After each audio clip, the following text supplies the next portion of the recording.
Thank you, Valerie. Our third speaker is Annette Doebler. She's the Operations Planning Analyst for CDI Management Corporation.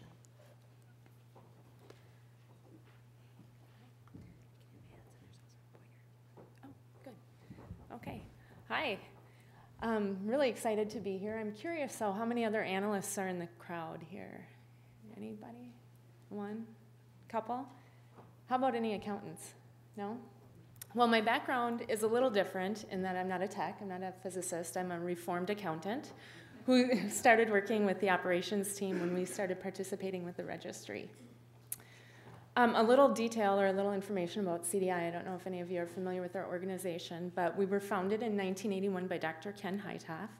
We actually started with one CT scanner in the St. Louis Park location, and that's currently where our corporate office is. We have 60 outpatient imaging centers nationwide, and of those 60 centers, 35 provide CT, and of those 35 scanners, we have 33 that are actively submitting data to the registry. The two that are unable to submit data to the registry are because the scanners are just too old to produce the structured report. Recently in June, we merged our family with the Insight Imaging Corporation out of Lake Forest, California, which added another 23 CT scanners that have been registered with the registry and are now just starting to submit data. So in total, just under 60 scanners that are managed by our CT dose reduction team, which is me. So with that being said, here's just a little overview.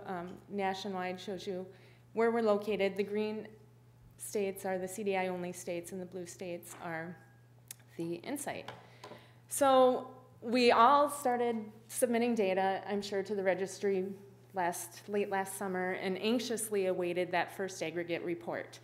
And got the report, and many of you probably realized it was PDF. And for us former accountants and analysts, it's a little hard to take that data and dig into it when it's in a PDF. So the first challenge we had was the PDF file. Secondly, we had some facilities that were missing from the aggregate report. And in digging into it a little bit deeper, we discovered we had maybe scanner issues. We had one scanner that had the patient date of birth, but then when it transformed that into a patient age, it changed everybody to 0. So all of those patients weren't included in the first aggregate report initially because the ACR was pulling the patient age, not the date of birth. So we worked through that. We also had some studies that were missing from the database, and this happened because our techs need to select the dose series and send it to Accio manually. And if they weren't doing that, then it wasn't getting sent to Accio, which then pushes to the triad. And so we were missing some studies there. So, and then we did have some issues where the triad server, our triad server, went down, and nobody was monitoring it, so we didn't know. Oh, backwards.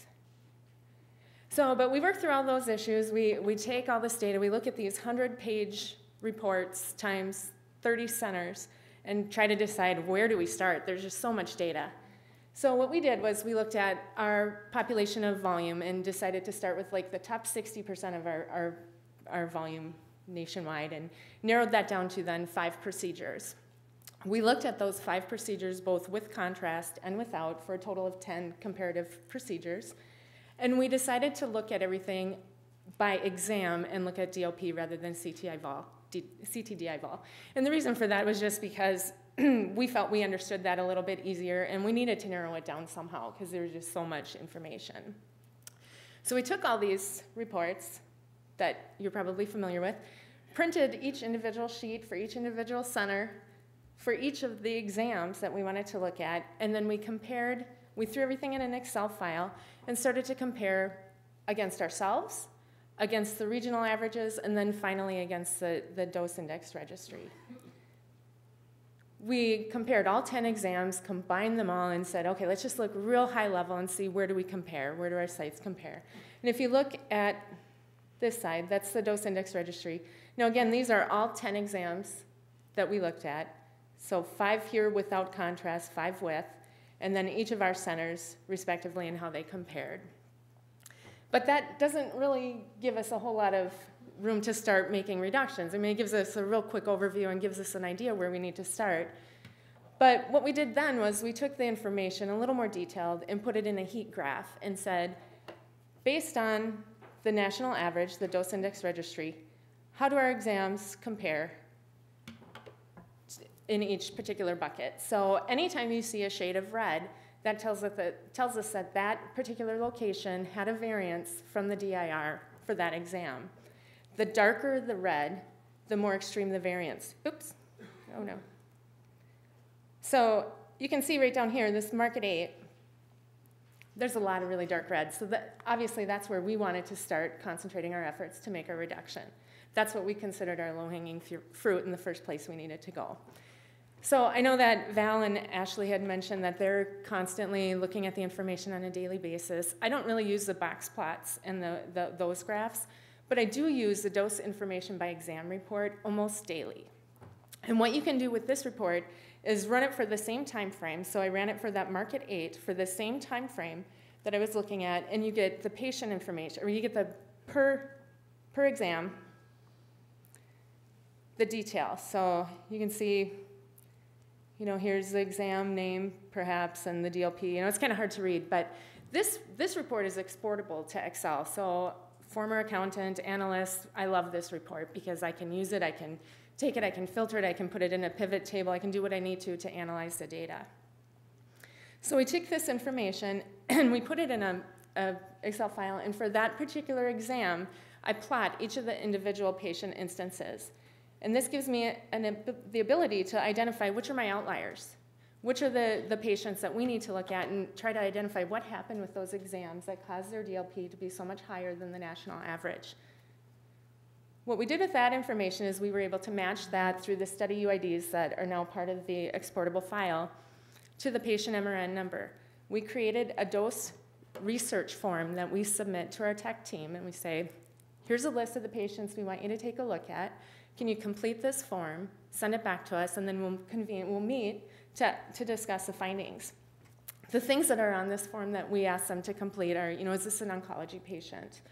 What's the patient's weight? Maybe there's a reason, maybe a larger patient, we needed a little more radiation. We have them specify the KV and the MA. And this not only gives us, in the administration side, a report to kind of look at and see what happened. It kind of puts the tech in there, and they can start to look into, well, what are we doing?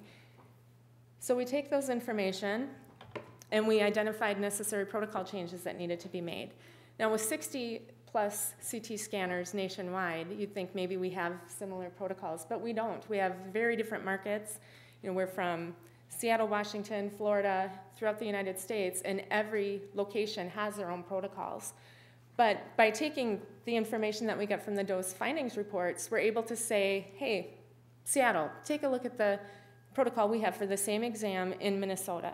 Can we apply that protocol and see reduction? We've also uncovered some other process issues. Somebody had mentioned the CT chest, abdomen, pelvis. The way it works with our system, if the tech is pulling in the protocol for one of those, but they're actually doing 2 different exams, if they're not changing the name in that scanner, when it's being sent to the ACR, to the registry, it's being one scan or the other, so it's not being compared accurately. So we uncovered a situation where the techs just need to change that name in the scanner to what they're actually doing.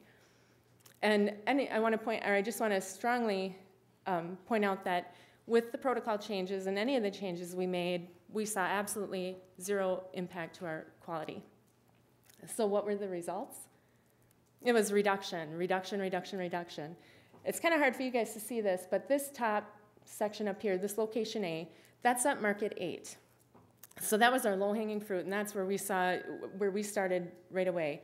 So here were the DLPs that they had in that first reporting period, and here's the national average. We didn't meet with this group until mid-April, I'd say. So you can see quarter 1, they're still kind of high. Quarter 2, they're quite a bit lower. And when we look at just May and June, when they have applied the protocol changes, they're made aware that we're trying to work together as a team to reduce these DLPs. We had a 36% reduction in those exams. I wanted to point out this other location down here. If you look at their first reporting period DLPs, they're not really even higher than the national average. But the tech that works at this location also works at this location. They have the same chief tech. And they took the same protocol changes that they were applying at the location that was on our radar to this other location that we weren't even really looking at, and we see another 37% reduction in DLP. So where do we go from here? Well, now we have the next aggregate report. All of this information was from the first report.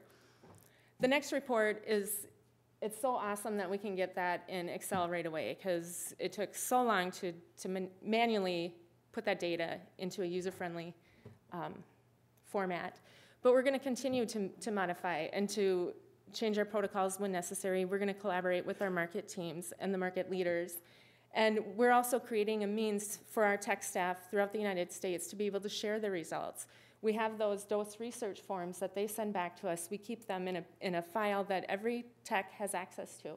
And they can easily go and check, what did this person do? They had high DLP. How did they change? What did they find? So we're making a teaching tool for our techs to be able to share the information nationwide. And then we're going to continue to monitor our results, the DIR results, and just make sure that we're all still working towards reduction. Thank you.